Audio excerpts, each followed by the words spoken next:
Kita mau cobain SPKLU terbaru di kawasan Tangerang Selatan. Teman-teman bisa lihat namanya SPKLU Signature Zora. Ini jadi SPKLU pertama di Indonesia yang bisa support fast charging sampai 480 kW. Kebetulan kita lagi bawa mobil listrik Denza D9. Kita mau coba untuk kemampuan dan juga klaim dari SPKLU Signature Zora ini. Yuk. Jadi kita isinya 74 kWh ya, karena ingat baterai ini sisa 31% lagi. Sekarang kita start charging karena udah pengisian, udah bayar segala macam. Kita sekalian tes berapa kecepatan yang ada pada pengecasan SPKLU. Karena memang Denza D9 ini hanya bisa menerima arus sampai 166 kW, artinya nggak akan bisa masuk ya 480 kW ke mobil ini. Tapi harusnya 166 kW ini bisa tersedot sama mobil listrik ini. Ternyata bisa masuk semua daya sesuai klaim dari Denza, di mana 166 kW bisa tersedot sama mobil listrik ini. Kita bisa lihat di sini 166,7 kW dan juga di mesinnya 166,7 kW. Jadi buat teman-teman yang punya mobil listrik, misalkan ada di 350 atau 400 kW, bisa terselesaikan ataupun diterima arusnya dengan sangat akurat.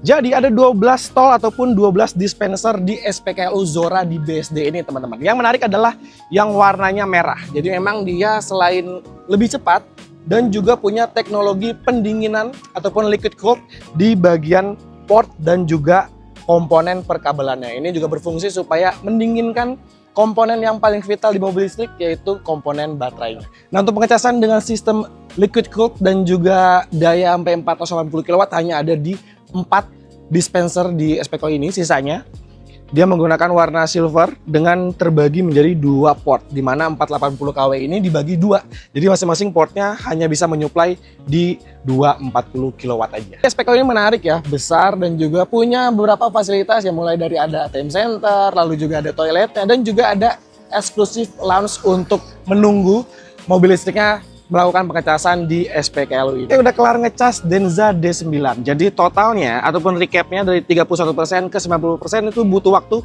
46 menit 39 detik. Jadi memang ada pengurangan jumlah ataupun kekuatan arusnya ya, terutama di sekitar 80-90%. Itu hal normal dari sistem mobil supaya menjaga komponen baterainya itu enggak cepat panas. Dan ini bisa jadi salah satu opsi untuk Anda ngecas mobil listrik dengan kemampuan pengecasan super cepat dan juga ada pendinginan di konektor kabel hingga portnya. Sekarang kita pulang. Ya.